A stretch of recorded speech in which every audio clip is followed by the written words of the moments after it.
பலப்படுத்த நீ பலனடைந்திட உன்னை மறுபடியும்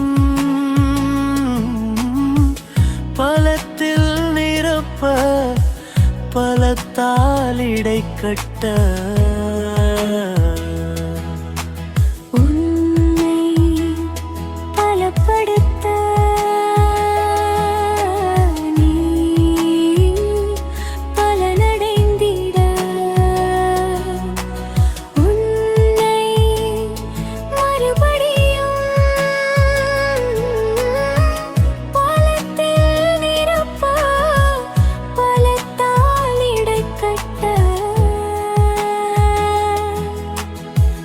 கழுகுகளைப் போல் பலனடைந்து படைந்திட உன்னை மறுபடியும் பலப்படுத்துவேன்.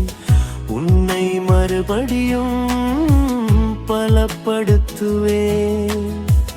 கழுகுகளைப் போல் பலனடைந்து பறந்திட உன்னை மறுபடியும்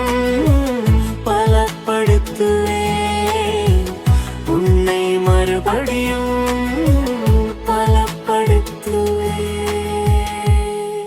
இன்றைக்கு நீங்கள் பலப்படும்படியாய் ஆவியானவர் உங்களுக்கு ஒரு வார்த்தை சொல்றாரு. அப்போஸ்தலர் 3ஆம் அதிகாரத்துல பேதுரும் யோவானும் ஜெப ஆலயத்தை நோக்கி கடந்து செல்கிறார்கள். அங்கு வாசல்ல ஒருத்தன் பிச்சை கேட்கான். என்ன கேட்கான்னா, அவர்களிடத்தில் ஏதாகிலும் கிடைக்குமா என்று சொல்லி அவர்களை நோக்கி பார்த்தான். ஏதாவது அவங்ககிட்ட கிடைக்குமா அப்படின்னு சொல்லிட்டு அவங்கள நோக்கி பார்க்கிறான். அப்போ பேதுரும் சொல்றான், என்னிடத்தில் வெள்ளியும் இல்லை பொன்னும் இல்லை, இயேசுவின் நாமத்தினாலே நீ எழுந்து நட அப்படின்னு சொல்லி சொல்றான். இன்றைக்கு நம்ம சபையா இருக்கட்டும், ஐக்கியமா இருக்கட்டும், குடும்பமா இருக்கட்டும், ஆண்டவரை எதுக்கு நோக்கி பார்க்கிறோம் அப்படின்னா, ஏதாகிலும் கிடைக்குமா, வெள்ளியாவது பொன்னாவது காராவது வீடாவது பங்களாவாவது குழந்தை பாக்கியமாவது திருமணமாவது ஒருவேளை நல்ல பிஸ்னஸ் ஆகுது அல்லது வெளிநாட்டுக்கு போகிற சான்ஸு, இன்னும் சில நம்மளுக்கு அடிக்க வேண்டிய லக்லாம் அடிக்குமா, நமக்கு வர வேண்டிய சொத்து வருமா, ஆமாம் என் பிள்ளை நல்லா படிப்பானா, என் பிசாசு ஓடுமா, வியாதி மாறுமா, பில்லி சூனியம் மாறுமா, யார் பில்லி சூனியம் வச்சான்னு சொல்ல முடியுமா, இப்படின்னு சொல்லி நிறைய எதிர்பார்ப்பு, பொன்னையும் வெள்ளியும் குறித்ததான உலக எதிர்பார்ப்புல நம்ம ஆலயத்தில் உட்காந்துட்டு இருக்கோம், ஜெபம் நடக்கிற இடத்துல உட்காந்துட்டு இருக்கோம். ஆனால் ஆண்டவர் இன்னைக்கு சொல்றாரு, உன்கிட்ட வெள்ளியும் பொன்னும் கொடுக்கிற அளவுக்கு தேவனிடத்திலிருந்து அவைகளிலும் பெரிதான ஒன்று இருக்கு. என்னன்னா இயேசுவின் நாமம். வெள்ளியும் பொண்ணும் கொடுக்காத ஒன்றை இயேசுவின் நாமம் உனக்கு கொடுக்கும்.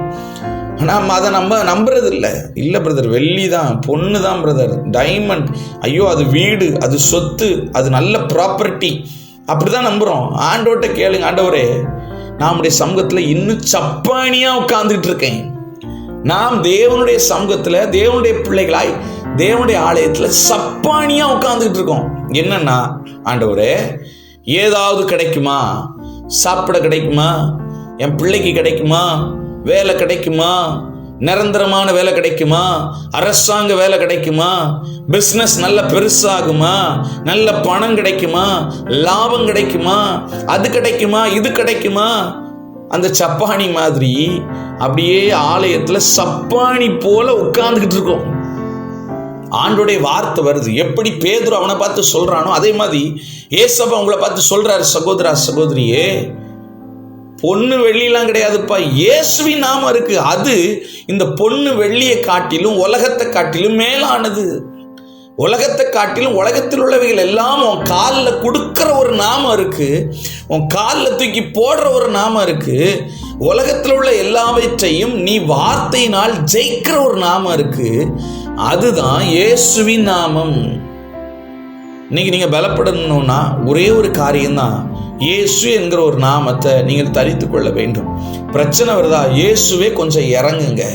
பாடுகள் வருதா, வக்கீல்கிட்ட போலாமான்னு கேட்காதீங்க, டாக்டர்கிட்ட போலாமான்னு கேட்காதீங்க, இந்த பிரச்சனையை பஞ்சாயத்து பண்றதுக்கு யாரையா கூப்பிடலாமான்னு கேட்காதீங்க, நான் போலீஸ் ஸ்டேஷனுக்கு போயிடுவேன்னு சொல்லாதீங்க. ஆண்டவர்கிட்ட சொல்லுங்க, ஆண்டவரே இந்த பிரச்சனை இருக்கு, எனக்கு இதுல பெரிய ஆர்வம் இல்லை, நீங்க வேணும் எனக்கு, நீங்க வாங்க. இந்த பிரச்சனையில என் கூட நீங்க இருக்கணும், நீங்க இருக்கணும். அவங்க யார்கிட்டனாலும் சொல்லட்டும், அவங்க யார்கிட்டனாலும் போய் சொல்லி கூட்டு வரட்டும். ஆனா எனக்கு ஒண்ணே ஒண்ணு, எனக்கு இந்த பிரச்சனையில நீங்க இருக்கணும், நீங்க என் கூட இருக்கணும், நீங்க என் கூட இருக்கணும் ஆண்டவரே. அப்படி என்னைக்கா கேட்டிருப்போம் ஆண்டவர்கிட்ட? அதான் பேதுரு மாதிரி இன்னைக்கு ஏசப்பா கூட சொல்றாரு, ஆமா இயேசுவின் நாம, என் நாம இருக்கு மகனே மகளே, என்ன நோக்கி கூப்பிடு, நீ அறியாததும் எட்டாததுமான பெரிய காரியத்தை செய்வன். முதலாவது தேவனுடைய ராஜ்யத்தையும் அவருடைய நீதியும் தேடுங்கள், அப்பொழுது இவைகள் எல்லாம் பொண்ணு கிடைக்குமா, வெள்ளி கிடைக்குமா, தங்கம் கிடைக்குமா, இவைகள் எல்லாம் உங்கள் காலுக்கடியில போடப்படும், கூட கொடுக்கப்படும். இன்னைக்கு நீங்க பலப்படணுமா? ஒன்னே ஒண்ணுதான், ஆண்டவர் நோக்கி கூப்பிடுங்க, இயேசுவே நீங்க எனக்குள்ள வேணும், நீங்க வாங்க. பொண்ணு வெள்ளி ஆட்டோமேட்டிக்கா வருங்க, பொண்ணு வெள்ளி ஆட்டோமேட்டிக்கா வரும். இயேசு வந்தா சமாதானம் வரும், இயேசு வந்தா வீடு கிடைக்கும், இயேசு உனக்குள்ள வந்தா தங்கம் வெள்ளி பொன் அத்தனையும் உனக்கு கிடைக்கும். தொடர்ந்து நாளை தினமும் இதே போல இன்னொரு மகிமையின் வார்த்தையை பலப்படுவதற்கு ஆண்டவர் உங்களோடு பேச விரும்புகிறார். தொடர்ந்து கேளுங்க. கர்த்தர் உங்களை ஆசீர்வதிப்பார். God bless you.